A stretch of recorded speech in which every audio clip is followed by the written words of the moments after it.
is how did you find your transition from meaty keto to vegan medical medium? Well, I guess it was a process. When I first started, I still ate meat. So, and medical medium does say that you can eat meat. So he does recommend eating certain kinds of meat, like obviously grass-fed, and eating like beef and fish and things like that, maybe opposed to chicken, and to only have it in small portions at your evening meal. I've decided that my transition was going to be meatless at this time. Am I going to be meatless forever? I don't know. But for my healing journey, I just decided that for right now, I'm going to do vegan. And I really haven't had much of a transition. It's been fairly easy. Do I miss keto foods? Yes. I miss meat. I miss fat. I miss cheese and dairy and all of the things keto. Like, they're delicious. But and it worked for weight loss. It was very good for weight loss. I lost 85 pounds on doing keto. But I was struggling and failing in other areas, and it wasn't making me feel good. So, and other people have the exact opposite of that. So I don't think that keto is necessarily bad for everybody. And I do think that it is a solution for people who are trying to lose weight. Now, because that's not my predominant concern right now, I still have weight to lose, but I am transitioning fine. I find lots of things that we can make and eat that are interesting and delicious, and it just takes effort. It takes a lot of time in the kitchen, but overall, the transition has been fairly seamless. Thanks for the question. Question: how often do you currently have panic attacks? How does that compare to your worst time with agoraphobia? Do you ever worry that a major panic attack will cause a setback? Good questions. I currently do not have panic attacks. I haven't had panic attacks actually for several years. I had them and then they slowly dissipated, and they really didn't happen if I didn't leave the house, which obviously made me not leave the house. And then I would get them whenever I did attempt or try or think, yay, I can do this. And then that slowly kind of transpired into like major anticipatory anxiety. Like, that was by far one of my biggest hurdles. It still hits me sometimes. Like, it's not as heavy as it once was, but man, the anticipatory anxiety is the worst, because it's not like a panic attack, but it's kind of that leading up feeling, but you just have it for so long. And how does that compare to the worst time with agoraphobia? Again, I haven't had panic attacks for several years. I think once I got my diet in check, so several things took place while I was housebound. When I first got agoraphobia, I was on a standard American diet. I was a smoker.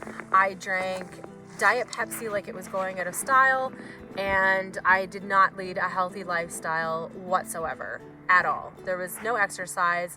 Like in my past, I've had bouts of healthiness or wellness or whatever, but nothing like now. So I slowly made changes. So the first thing I did was I cut out the diet pop, diet soda, and that, I think all of these things helped in some way. Then I quit smoking, I quit caffeine. Those things I did well before medical medium and well before keto, like right when I was housebound. And then I kind of started Weight Watchers a little bit. And within that time period, and then slowly over the years, I then went to keto, and then I now am on medical medium. So the changes that I've made to my lifestyle, I do think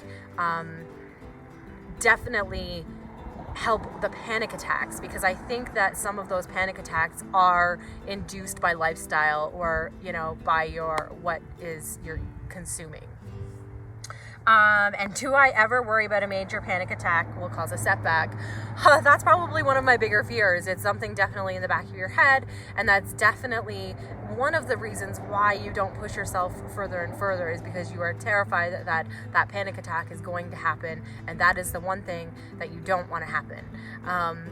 And I also know that that's not how I should think about it, and that you should be thinking about it in the sense that if it does happen, I can handle it, and that I am strong enough to keep going in spite of having a panic attack. So no, I don't have panic attacks anymore, and God, I'm thankful for that, because that was a very rough period of time. But I think the panic attacks were one of the first things to go, because they were one of the things that were coming from, maybe the sweeteners and things that are in diet products, and smoking too. I'm not sure, but thanks for the question.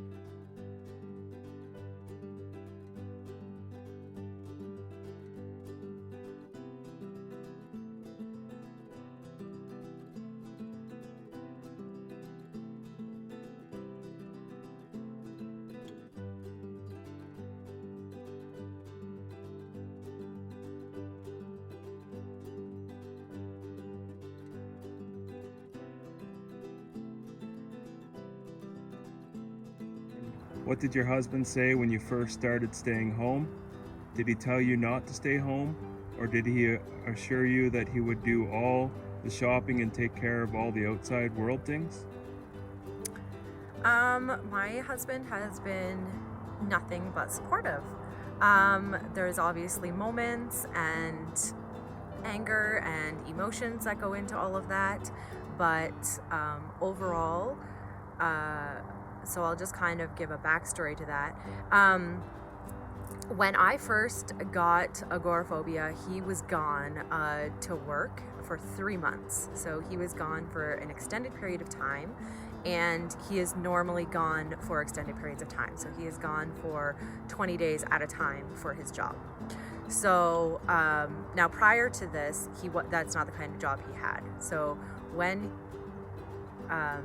he was gone for the 3 months, I realized that I wasn't able to leave the house anymore. The panic was too much, and the anxiety was too much, and I wasn't able to go out. So he got home from his 3 months being gone, and I remember one specific incident where he was like, let's try to go for a drive, and I was like, okay. And we got about a block away, and it was too much. I just started crying, and I was shaking, and the anxiety was just too much. And, he just looked at me and he said, it's okay. We'll figure this out and do what you need to do to get better. Well, 6 years went by. So, he, in terms of taking care of the outside things, I did all of my groceries online, and I did that for pretty much the entire time that I was housebound. So he never had to do the groceries, and all of the role that I did prior to that, I continued to do. So when it came to paying bills and doing errands and all of those things, I just did them online and did them in the house. So his role really didn't change for the everyday stuff. He may have had to go pick up the odd thing here and there, but overall I maintained what I did. I did all of the house things. Obviously I had to quit my job, but other than that, I did all of the cooking and the cleaning and maintaining of home stuff. So I hope that answered your question. Do you have any kids, Catherine? I have 2 stepchildren, but I have no biological children.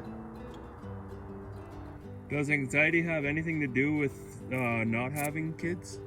Yes and no. I always thought that I was going to have children, but once I got sick, I really didn't feel like it was something that I wanted to do, and I wasn't willing to bring a child into my illness. So I did not pursue that, and I do not see children in my future.